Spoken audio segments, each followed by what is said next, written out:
Hey friends, welcome to another video today. My name is Jay, and as always I'm going to talk about Arsenal Football Club and the latest going on with this great football club of ours, okay?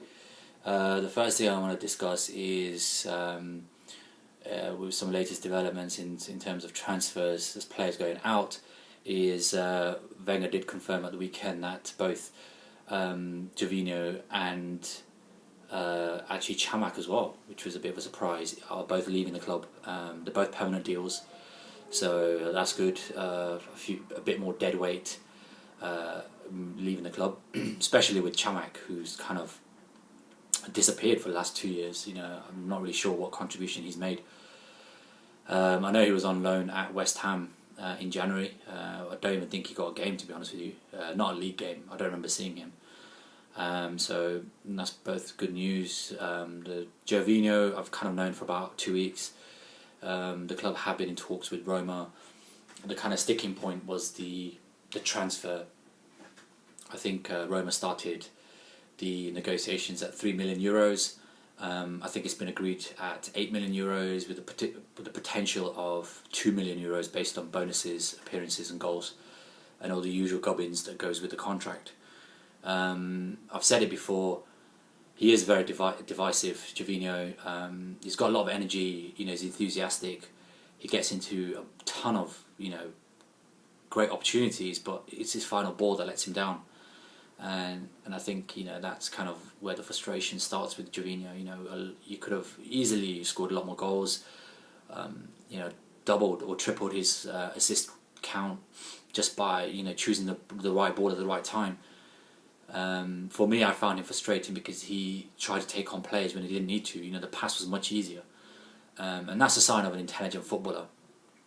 Somebody like Cazorla, and Cesc Fabregas before him, to some extent Nasri as well. They were intelligent players. They knew how to get into pockets of space. They knew when to release the ball, and that's what separated them from the mediocre to the trash players. Okay, so that's good news. On the bad side, that kind of leaves us with Nicholas Bentner, and I don't know what we're going to have to do to get rid of this guy. He's just not, he just can't seem to shift him. I guess you can't polish a turd. It's harsh, but then you know what, he comes with a bit of baggage himself. I just can't wait to see him go. Hasn't contributed to the squad for like 3 years. I think his last appearance was like 2-3 years ago, so he's absolutely just leeching off the football club, and the sooner he goes, the better. I personally will be happy to terminate his contract and just part ways, but we'll see.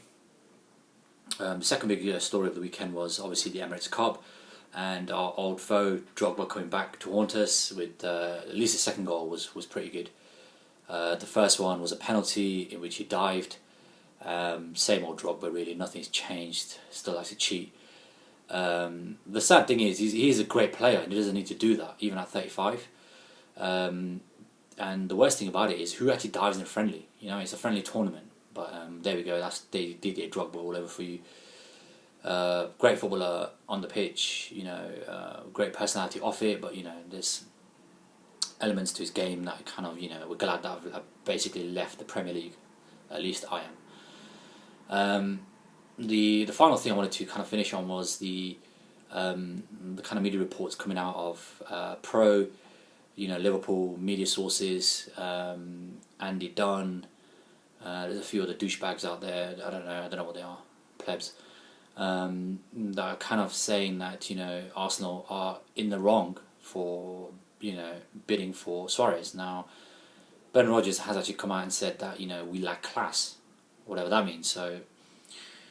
I don't think the club were happy about Arsenal bidding £40 million and £1.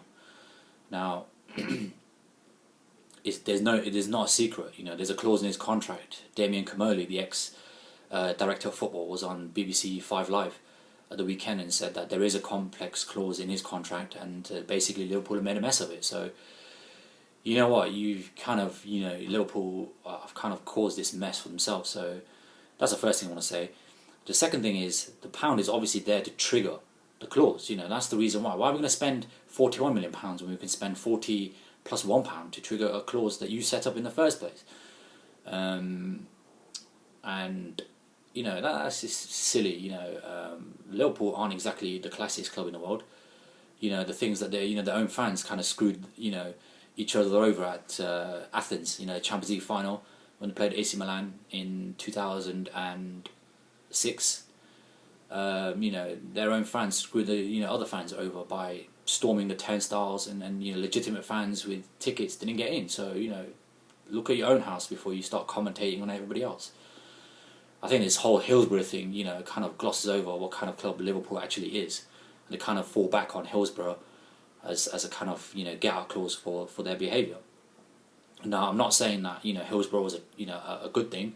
It certainly wasn't. It was a tragedy, and I'm glad that there's been a public inquiry about it, and hopefully the people who are responsible for it are held to account. That's what we all want. But it seems to me that they kind of gloss over everything.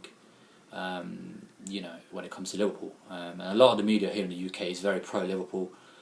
And we're getting slated for Suarez when Manchester United have bid twice for Cesc Fabregas, another sort of big name player, world class, and Chelsea have bid for Wayne Rooney. A second bid, I think today, was rejected of £30+ million, but that doesn't get any attention from media outlets. It's purely Arsenal and how Wenger's conducting himself. Now, if you've seen any of the public interviews that Wenger has given, it's always leading questions. There are journalists that ask him, about Suarez, about transfer. He doesn't bring it up himself. And secondly, he's gone about it in a dignified manner. And don't take my word for it. If you're a fan from a rival team, go on Arsenal.com and you can see all the press conferences. They're all there. He never brings it up, and he's always said that I'm not going to discuss it in public. It's between Arsenal, the football club, and the player. So I don't see where this hostility is coming from. I'm not really surprised with the British media, to be honest with you. Most of the red tops are bullshit newspapers, to be honest with you. Anybody who reads The Sun is basically a moron, so it doesn't really surprise me. But yeah, there's my rant for you. With regards to the Suarez deal, I think there might be a transfer request later this week. We'll see how that one goes. But if there's any more information I can give you, then I'll certainly create a video for you. But leave me your comments at the bottom of the video. Please subscribe and send out this channel, and get your friends, family, everybody to subscribe and kind of engage with me and see how you feel. So I'll see you in the next video.